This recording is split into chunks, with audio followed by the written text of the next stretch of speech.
but you've got to then turn that as an advantage itself into even more. So we're into Champion Select then. They're going thick and fast here. Elise, Kennen, Vayne banned out by NIP. Of course, all aimed there at Kubon, and of course at Libic, at Makler with the Vayne as well. On the other side, Evelyn, Lissandra, and Fizz banned out. It's left Shen open, and they're going to take that first pick. It's left a lot of champions open. It looks like MeetYourMakers, they've been talking this over quite a bit, and they're really scared of the Evelyn that Mimer which we haven't seen, will have. And I really was curious to see how that would go as well. But it's obviously wouldn't be in the jungle. Maluno doesn't really play Evelyn too much there. But fortunately for Mimer, it looks like he might be on Shen, though. I think we have seen Maluno jungle Shen before, so it's not necessarily in concrete that it will be in that lane. The Fizz ban, though, was justified from what we saw earlier. Well, and especially for the fact that Twisted Fate was left open there as well, and that's what MeetYourMakers have locked in. And we saw how strong Bjergsen was on Fizz earlier on, so bit of a respect ban there in a way, but also fits to their composition perfectly because we've seen Fizz as absolutely destroying Twisted Fate pretty much across the board. And I'm still a little bit surprised to see Twisted Fate. I mean, he's been picked or banned in 97.5% of the games before this week. That's a lot. And he's only won 50% of them. Well, the thing is, it's even worse if you look at Charu's stats individually. 5 games with Twisted Fate, only 1 victory there. So we'll see how that works out. Zach picked up here for NIP, along with the Caitlyn as well for free. So interesting to see whether Maluno is going to play Shen in the jungle in that Zach top lane, which is kind of fits more to what NIP have been doing in the last games. Yeah, that's actually a very good point. We've seen Maluno play Zach in the jungle. We've seen him play Shen. So you really don't know where that will go. It gives him that factor of surprise that you don't know exactly what lane they're going to go into. So they'll have that, but whether or not they're going to run it in the jungle, I think it will be Zach in the top lane, because Mimer, he didn't do amazing, but he played a lot better and looked a lot more comfortable on Zach in their game earlier versus Gambit than he's looked previously on that Rise. Well, on the other side right now, Thresh has come all the way through to MYM's second round of picks, funnily enough here. That will be locked in for Libic, and Makler is going to be picking up the Kog'Maw. And we've seen him play Kog'Maw, Vayne, and I think you mentioned this yesterday. If we think back to the likes of IEM, Cologne, and Singapore, that's when he really played those late game hyper carries that you get out of this. So we'll see how Makler does with that one. It's really dangerous, though. Like, just look at what's already been picked, and look at the Kog'Maw. A Zach can jump on top of you. A Shen can get in there on his ultimate as well, or taunt you and lock you down. Like, that is a very ballsy play that shows that he's kind of really confident in his team to prevent anyone from getting to him, and he'll be able to do the damage that he possibly could. And you're very right. Like, back in Cologne, or I am Cologne, he played phenomenal. Like, his micromanagement on Kog'Maw and Vayne was just ridiculous. It was through the roof. And I believe they placed second in the end. Actually, it was a little bit lower than that, like 3rd or 4th in the end of that event. But we'll see how it's going to do here. We saw Tabs do very well on it yesterday. Well, let's have a look then for NIP, what they're going to finish with. Nami support and Bjergsen going to be taking Zed. Now, that is a scary thing. Yeah. Okay, so this is the kind of champions I love to see him on. Like, I remember back he's playing Orianna a lot. He's playing a lot of team comp-oriented champions. That was never his playstyle to me. That's never what he did well on. And going back to his roots, it seems, going back to what he enjoys playing with these heavy assassins, like even Awesome was mentioned yesterday in the interview with Shox, he's going to do well on. Like, you just know, if he picks an assassin, it's pretty much a guaranteed 1 lane for him. Yeah, because, and we saw it with that Fizz earlier, that he just loves to get kills. Yeah. He has a real hunger for building up kills and for stalking you through the jungle, you know, and that's something that Zed is going to be able to do for him brilliantly here as well. So, MeetYourMakers, what they're going to round off with here, are they going to go for a Karthus? Something that wouldn't be a total shock to us because we have seen Kubon run a Karthus before. Yeah, we have, and it was actually, I can't remember the team, it was a Kha'Zix, it was alternate. Yeah, it was alternate. Kurt was playing Kha'Zix in the top lane. He got the double buffs early off of Vi, off of Arnea, but unfortunately he kind of backed in the bush, didn't see Kurt jump on top of him, took it away from him, but he did. He played a really strong Karthus even though that happened, and maybe they'll be able to do it again. Like, that's a lot of global presence from him. It kind of slightly counters, I don't know, it forces Shen's hand to make a move when that ultimate comes down, so you can either get him out of lane or something like that. Well, let's see then. See the final picks coming in there. Teleport, no surprise for Charu. Once again running that one. I think 100%, I think we can safely say. I don't honestly remember a single game where there's not been a teleport with Charu. I'm thinking back to Intellectual Master Singapore. Did he even, or he played with teleport back then too? He was playing with teleport. He's been playing with teleport. Does he remember how to play with Ignite? No, I don't think he does. What does this spell even do? He doesn't know what it does anymore. So yeah, stuck with that teleport. Really got his big faith in that one. But as you said, this Twisted Fate, yes, massive pick or ban ratio.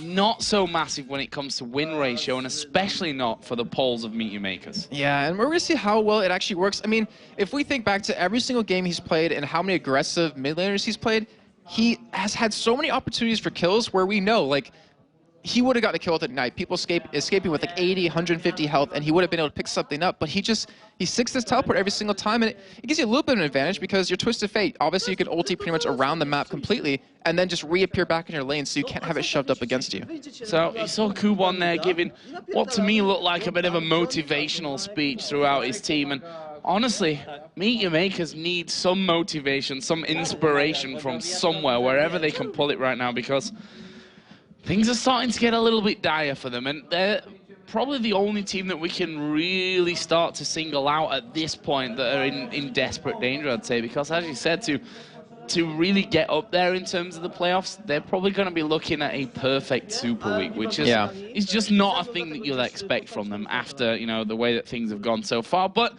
we stand to be corrected on this one. We're going to get in game for it. It's Ninjas in Pyjamas taking on MeetYourMakers with NIP here on the blue side. And again, about level 1. Nami on the one side, Thresh on the other side. You've got the likes of the stun card coming out there from Charu. You've got the taunt for Shen, for Mima, if you know, he wants to go that way. So there's a lot of danger for both sides. So I was actually wrong. It will be Melino in the jungle on Zac, so he's going to have that that presence. Obviously not going to be strong super early on, but in terms of level 1, I'm trying to think. I'm pretty sure I'd have to get over to NIP just because of the control that they can have. I mean, you can have a knockup out of Melino if you want to take your E level 1. You can have a taunt across the entire team, just like you're saying before, the bubble following that up. And MeetYourMakers, all they really have for a guaranteed stun is that hook or that gold card. And it looks like NIP are just going to push MeetYourMakers away as they wanted to be aggressive and kind of take that blue buff. And, you know, you and Demon casted MeetYourMakers way back in the day, you know, in EPS when they were playing, when they were unknown. And they were always known for this really aggressive level 1 play with pink wards, one of the first teams to use it. I'm really surprised to see them kind of stray away from their roots. I think because at this level of play, which you can't compare to what it was back then, even, you know, with the level of teams and how close things were, you can't compare that right now, because if things go wrong for you at level 1 here, you basically lose the game. I mean, it's definitely not over at level 1. I've seen that countless times being proved incorrect, but the fact is you gain a massive disadvantage if you mess things up at level 1. If your opponent's ready for you, if you've, you know, prepared wrong and you think you can do a certain play which you actually can't by the end of it, if you've scouted wrong. So I think that's why MeetYourMakers have fallen away from that style, because it's too risky for them at this stage. And I was just thinking, like, they're one of the few teams that stuck around together after the spring qualifiers for LCS when they didn't qualify.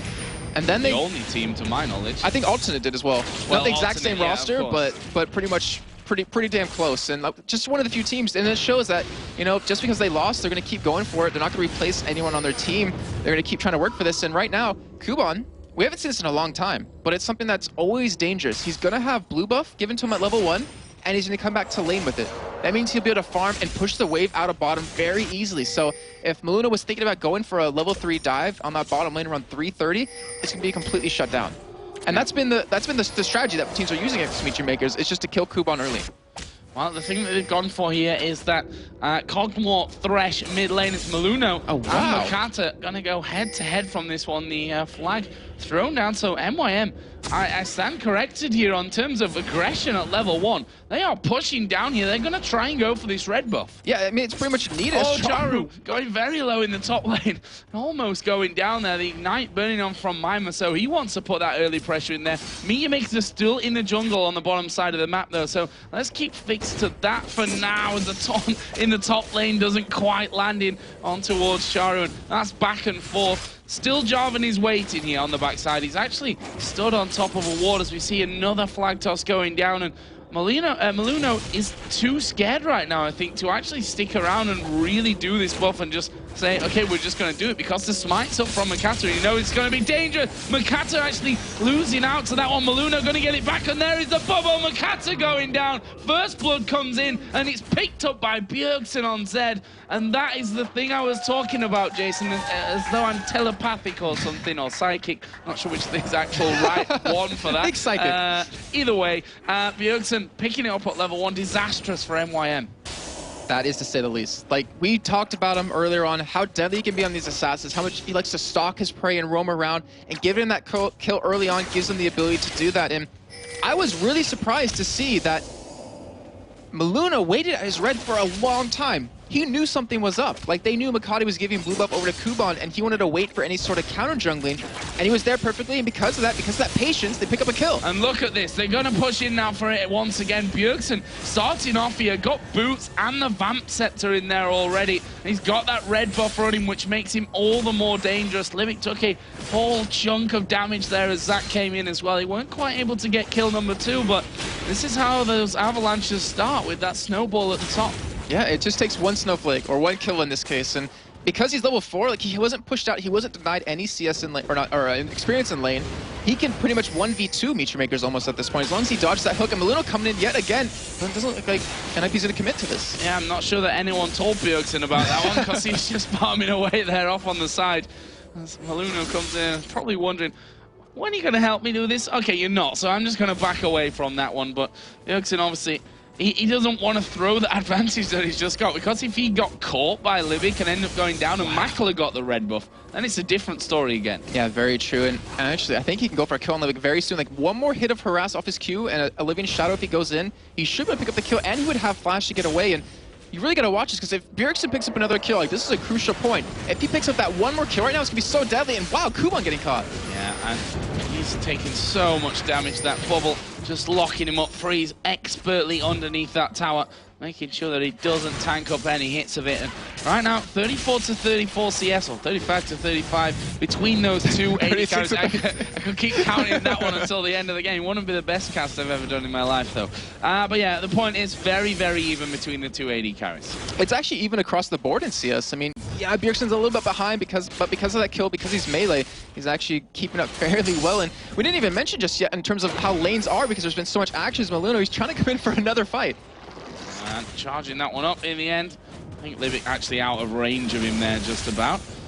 Bjergsen continues to build up, and level 6 for Bjergsen. Let's have a look at his experience here and see how close he actually is to hitting level 6. Never mind, because Maluno's going to jump in on this one. Let's see if they can actually finish off. Actually, there is a hook miss. The flash was burnt by Libic, so either way, they've managed to burn out those summoner spells for them. And I can tell you now that Bjergsen is very close to hitting level 6. And without that flash, Libic will most... Actually, I don't know, because he has exhaust up, so he should be able to keep Bjergsen off of him from doing the full combo, but that is very deadly. It actually pushed him out of lane, and with Makler left all alone, which it looks like Bjergsen's going to realize he goes in. And he does go in there. A lot of damage coming down. Hook comes in, but here comes Maluna once again. There is a kill. He's going to get exhausted underneath the tower, but look at Makler. He's gone low. Charu going to teleport in. Goes get the stun card down as we see Stan United come in as well from Mima. They're able to walk away after picking up the kill.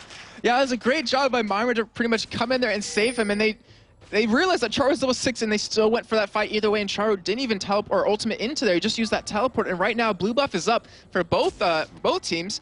Charu actually investing a pink one right there. He wants to potentially steal this away, and it's not going to happen. Nope. Not going to be able to get in there for that one. And, well, it was such a close thing for MeetYourMakers there too. You know, picking up that exhaust that went down onto Maluno. Let's not forget, even if he would have actually been taken down there, he wouldn't have actually been taken down because of his passive to keep him alive, as once again Kuban gets pulled up in the bubble down in this bottom lane. And that's Freezer's chance here to really start pulling ahead on the CS now that Makler and Libic had to leave that mid lane. And he's been doing it very well, sitting at the highest CS of the game, 64. Currently, they have that turret already very low, and I mean, they already won on the lane swap. If they pretty much get this turret down, they're pretty much going to be having a huge lead that they really can't lose unless they make a big mistake. And I mean, just think of all the objectives that would be available to them. They can easily pick up dragons, they can easily push that middle turret and start contesting the blues, which is a really huge buff that MeetYourMakers is going to need. Kuban or Charu are going to need that blue, where on NIP's side, no one can really benefit from it except Freeze. Comes Jarvan down to this bottom lane, just in time to save the turret from going down. Actually picking up the CS there as well as he goes. Well, Bjergsen here, level 7. He is so ridiculously strong at this point. I mean, if you compare him over to Kuban, the levels, and to Charu for that matter, The levels are actually the same from them, but the damage output is just a different world. Got that cutlass in there, got a second longsword off. So he's just doing a hell of a lot right now. 2-0-0. Once he actually starts to roam around, now that this bottom lane's been freed up for NYM and for NIP, and they can actually think about coming middle to go 2v2, it leaves Bjergsen open to so many different options. And look at all the lanes he has to go to. I mean, we do have a Seeker's Arm Guard picked up for Charu, so he luckily has that as a defensive item, but I mean, the entire team of MeetYourMakers is relatively squishy aside from Akade, so he has any champion he can go for. It's like, who do I want to kill this time? I'll go for you and then just blow you up, and he has the ability to do that right now. Yeah, and I think this is probably the champion that MeetYourMakers setup says don't let him get ahead, because of the fact that they've got that Kog'Maw in there that they're going to so desperately need to protect. And Zed is one champion that can dive straight on him and do such an incredible amount of damage before they can even react to it that I don't know, this right now already, and I don't want to be too negative because we're only less than 10 minutes into the game, but the way that it started is not positive for MYM. Yeah, and I mean, we both kind of talked about in terms of level 1 action on MeetYourMakers. It used to be really aggressive, and you mentioned how bad it can turn for you if you lose that initial fight, but here comes Bjergsen and Maluno. And here is that level 6 that I was talking about. The death mark is down, as is Kog'Maw. And, well, he's not running back to base. He's just going to wait until his passive actually blows up. And that's from out of nowhere. This was Libic and Makler happily whistling a tune and farming away in middle, with a Zac coming over a wall and a Zed coming over a wall to put absolutely everything onto you. And that opens them up a Dragon as well. And the keyword, middle lane. The shortest lane in the entire map, and they're still getting jumped on like that and unable to escape. They're going for this Dragon right now. Deficio does get caught by a hook, though. Well, they're going to be able to take the Dragon. Box going down there by Libic, and honestly a defensive box, because I don't think they were really thinking of being able to get anything from that. Deficio did have his tidal wave available. There was Mima who had his Stand United, and look at the damage he's putting down there onto Charu already. And I was trying to point out before that Dragon happened was we were talking about level 1. You know, if you lose a level 1 at this point in the game with the skill level, the caliber of these teams, how quick it can snowball out of you or out of your hands. And it wasn't level 1.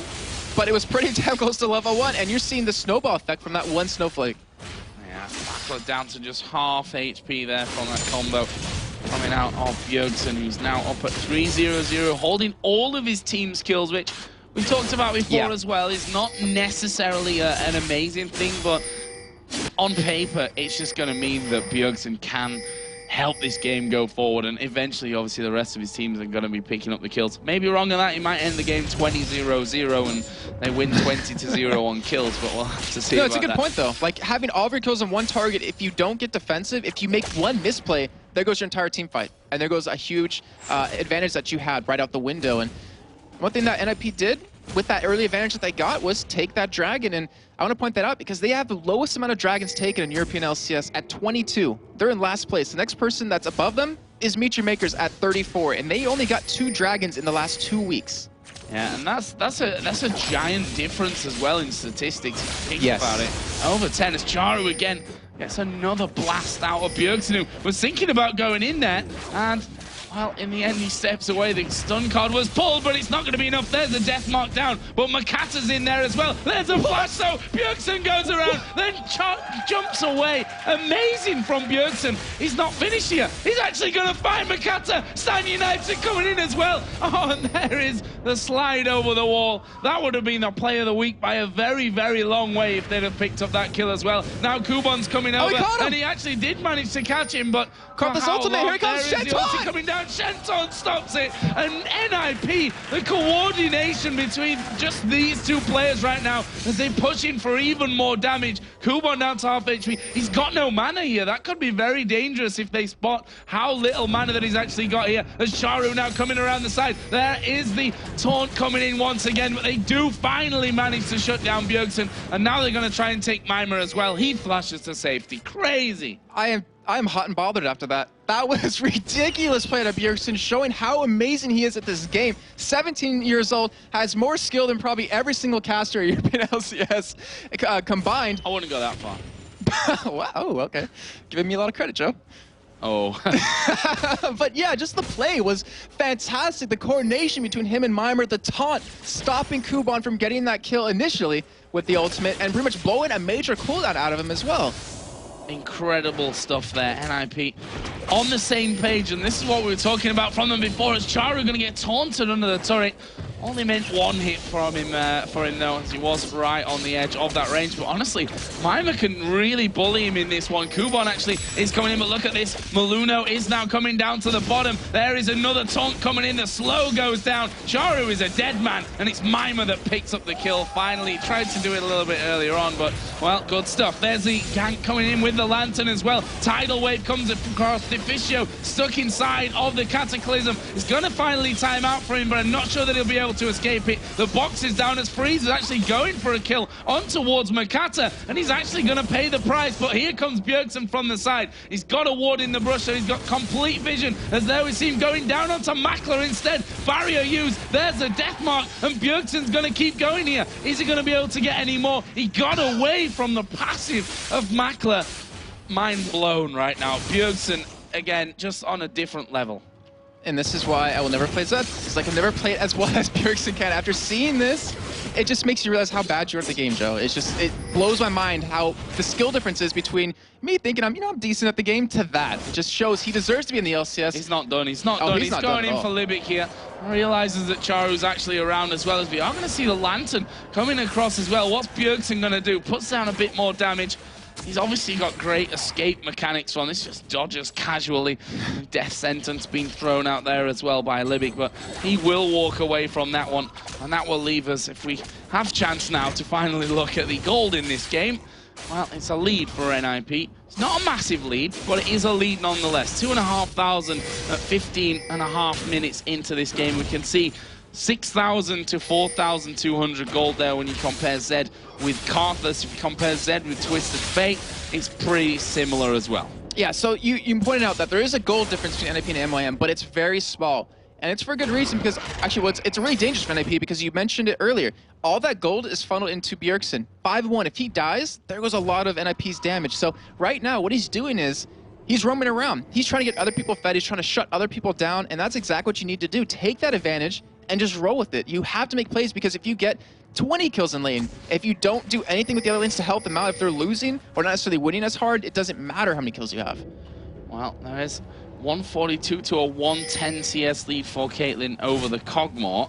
Shen, he's ahead of Karthus. It's always hard to really say who we should put head-to-head in this one with the way that they've gone, with that double AP comp and switch the lanes around a little bit. But, Shen doing a great job, and it's Charu, who has always been a good farmer, getting that farming again with Twisted Fate, and he's going to obviously rely on that later on in the game to be split pushing, but they've got almost the ultimate counter into the game in this one in terms of having a Shen in there who can also, well, he can even outrange that Twisted Fate when it comes to moving around the map with the ultimates. And we've seen MeetYourMakers play Twisted Fate so many times. You mentioned the statistic earlier. 5 times played by Charu, only 1 win.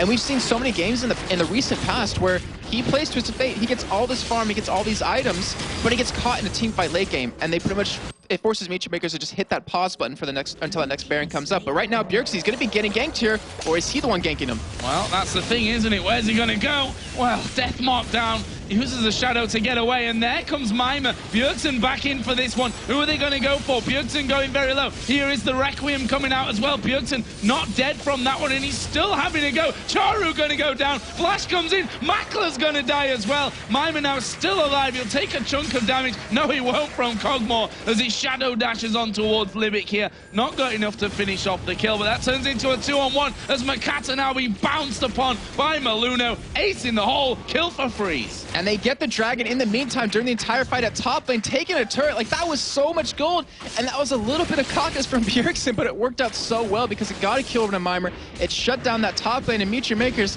he has Kubon all alone. That's very, very good, but he's just behind right now. He's 1-0-1. He doesn't have the farm he needs, and NIP, they're not done just yet. They're pushing that middle lane. That's the thing. You say it's very good, but how good is it really, actually? They're losing an inner middle turret. They're taking that outer bottom turret. Mimer actually here is going to possibly go down as he flashes away, avoids the death sentence. They put a ward down, so they know he's gone into the jungle now. And look at this. The rest of the team come across, and Mimer is going to survive.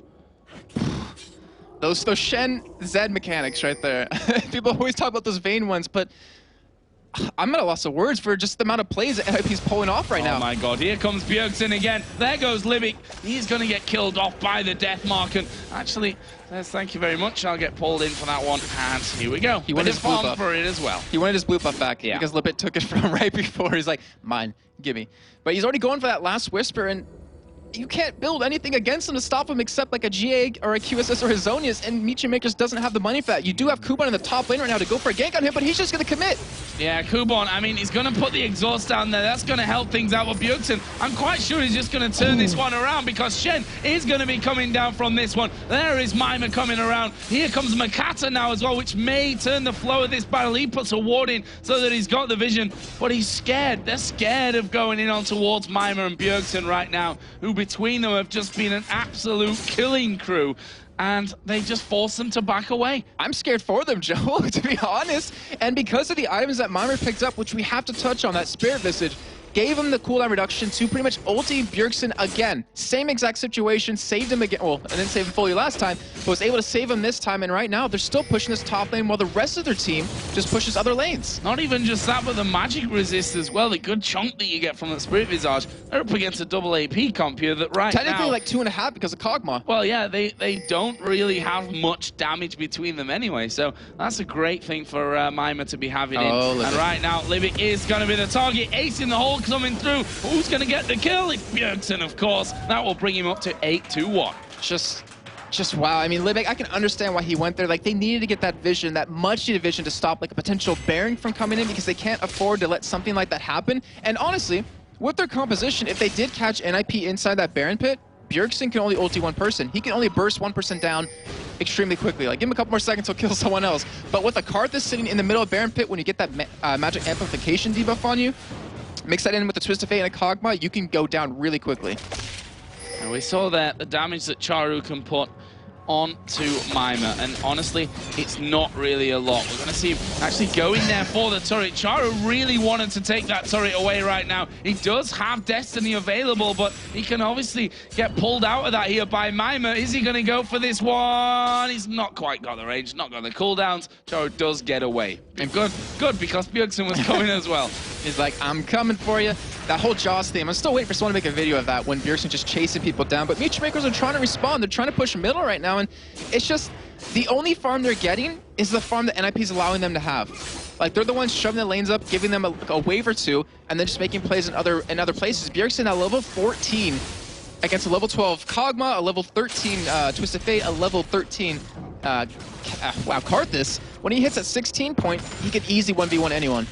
Look at him. You can almost read his mind here, like, I'm going to go for this one. Oh. Well, Charu's still at the top, so it might not be over just yet. MYM got no vision of where he possibly is, and Bjergsen is just going to wait. Now he comes around the corner. Here's the move onto Charu. Death mark. Charu doesn't care. He's going to let himself go down. Bjergsen on a killing spree. It's now 9-1. The damage! Like, I don't even have anything to say to that. That is just what a Zed does if you let him get farmed. And right now he's getting two-man ganked here, but honestly, I think he could fight this. I think he could win this one against Kuban.